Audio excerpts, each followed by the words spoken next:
पिया मेहंदी लियाए द मोती झील से, जाय के साइकिल से ना। पिया मेहंदी लियावा छोटी ननदी से पिसावा, पिया मेहंदी लियावा, पिया मेहंदी लियावा छोटी ननदी से पिसावा, हमरे हथवा में लगाई द कांटा कील से, और जाय के साइकिल से ना।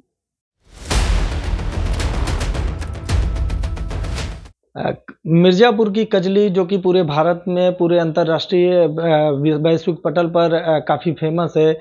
उस कजली को पहचान दिलाने वाली हमारे साथ उर्मिला श्रीवास्तव हैं, जिन्हें पद्मश्री अवार्ड से नवाजा जा रहा है। उनके नाम की घोषणा हुई है। इन्होंने काफ़ी अच्छे-अच्छे गाने कजली गीत गाए हैं और लोकगीत भी गाए हैं। ये देश में नहीं, विदेशों में जाकर के गाना इन्होंने गाया है और इनकी गाई हुई कजली बड़े-बड़े कलाकारों ने भी उनके गानों को गाया है।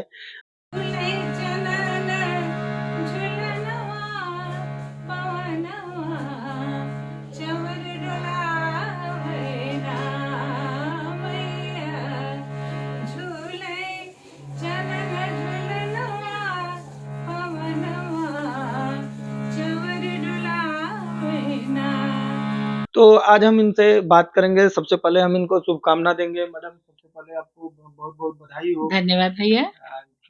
आप सबका प्यार और स्नेह है और बड़ों का आशीर्वाद है, जो आज हम इस मुकाम में पहुंचे हैं कि आज भारत सरकार ने हमको पद्मश्री से नवाजा है।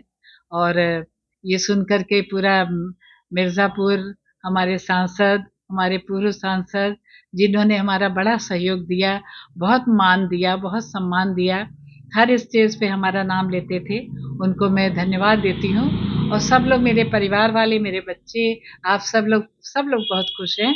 और हम आप लोग को भी बहुत-बहुत धन्यवाद देते हैं कि आज हमें सरकार ने ये हमें इस योग्य समझा और उन्होंने दिया हमें। मैडम, आपको ये कजली कहाँ से आपको ये सीखने को मिला? कहाँ से आपको ये प्रेरणा मिली जिसकी वजह से आज ये मुकाम आपको हासिल हुआ? मिर्ज़ापुर की धरती माँ ही मेरी प्रेरणादायक, यही मेरे गुरु हैं, क्योंकि यहाँ से कजली की उत्पत्ति मानी गई है। कोई भी कलाकार जाता है तो लोग कहते हैं कि मिर्ज़ापुरी कजरी सुनाइए। तो मिर्ज़ापुरी कजरी का नाम है तो मिर्ज़ापुरी है, मिर्ज़ापुरी कजरी। तो हम बचपन से ही ये चारों तरफ जो हमारे मेला लगता था नागपंचमी से लेके और जागरण तक, इस मेले में और रात भर ढुनमुनिया गाई जाती थी। और नागपंचमी के दिन तो मेला लगता था, लेकिन मेले के बाद डेली औरतें अपना काम काज छोड़ मतलब करके रात को जब 10 बजे 11 बजे से सुबह भोर तक वो गाती थी, हाथ में हाथ डाल के झूम झूम के ढुनमुनिया गाती थी और वही आवाज़ मेरे कानों में आती थी। तो हम बाहर निकल आते थे, छोटे थे उस समय, हम कुछ नहीं समझते थे, लेकिन हमें स्वर बहुत अच्छा लगता था और वही प्रेरणा का स्रोत बना। धीरे-धीरे हम बड़े होते गए और फिर हम सीखते गए और कजली का शौक हमें बढ़ता गया। फिर जब हम इंटर में आए तो हमने रेडियो में एग्ज़ाम दिया, हम पास हुए, फिर रेडियो में, टीवी में, फिर बड़े-बड़े मंचों पे, फिर शहर के बाहर हर प्रदेश में जाने लगे। कश्मीर हो चाहे जम्मू हो, चाहे उड़ीसा हो, चाहे कहीं भी हो, सारे प्रदेशों में हम गए। पूरे भारत के बड़े-बड़े मंचों पे जो जो बड़े-बड़े कलाकार जाते थे, वहाँ जाने का मौका मिला। उसके बाद फिर हम विदेशों में गए, दुबई गए, शॉपिंग फेस्टिवल में 1 महीना वहाँ रहे। फिर उसके बाद भूटान गए, भूटान का भारत महोत्सव था, तो वहाँ गए थिम्पू में और बहुत जगह प्रोग्राम हुआ मेरा। उसका 20 दिन रिहर्सल कलकत्ते में हुआ। फिर उसके बाद मॉरिशस गए और बहुत ही जल्दी हम जो है अब मई के महीने में अमेरिका जा रहे हैं, जो हमारे 6-7 कंसर्ट शिकागो में और उसके आसपास और शहरों में होगा, जैसा भी शेड्यूल तय होगा।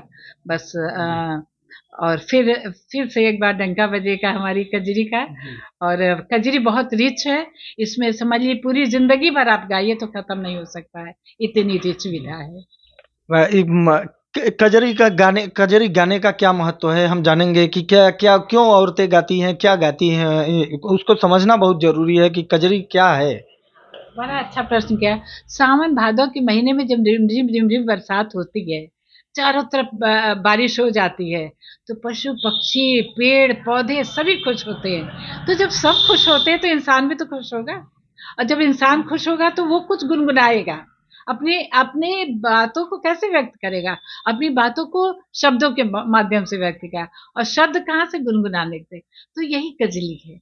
जो सावन के महीने में जो रिमझिम रिमझिम ये सिहरन भरी जो बूंदें पड़ती हैं, तो चारों तरफ हरियाली छा जाती है, मन में उमंग बढ़ता है। तो उस समय जो गाने की आवाज पैदा होती है, प्रस्फुटित होती है, वो है हमारी कजली। माँ विंध्याचल माँ के कजला देवी के नाम से कजली हुई है। और वही जो है फिर गाते हैं। जैसे ब्रज में होली का चलन है, ब्रज में कोई ऐसा नहीं है जो होली न जानता हो, न गाई जाती हो। तो ऐसे मिर्जापुर हमारा है। मिर्जापुर कोई घर नहीं है, कोई चाहे उसको कम गाना आता हो चाहे ज्यादा आता हो, लेकिन वो कजरी जरूर औरतें क्या गाएगा। गाती हैं? कजरी गाती है, कजरी गाती है। हाँ। एक एक लाइन जो आपकी बहुत फेमस है उसको थोड़ा सा सुना दीजिए। बहुत सारे गीत फेमस हैं, तो आपका मन पिया मेहंदी का है तो वही सुना रहे हैं। पिया मेहंदी ले आए द मोती झील से, जाय के साइकिल से ना। पिया मेहंदी ले आवा, छोटी ननदी से पिसावा। पिया मेहंदी ले आवा, पिया मेहंदी ले आवा, छोटी ननदी से पिसावा। हमरे हथवा में लगाई द कांटा कील से, और जाय के साइकिल से ना। पद्म श्री विजेता जो हैं अब उनको अवार्ड से सम्मानित किया जाएगा, बहुत जल्द ही वो जाएंगी अवार्ड से सम्मानित होने के लिए। हमने उनसे बातचीत किया, वो कजली के बारे में बताती हैं कि ये ब्रज की होली जैसे फेमस है, वैसे मिर्जापुर की कजली बहुत फेमस है। और आज हम इस कजली को अंतर्राष्ट्रीय मंचों पर गा करके लोगों का विश्वास जीतते हैं। मिर्जापुर से पहल न्यूज के लिए ब्रिजेंद्र दुबे।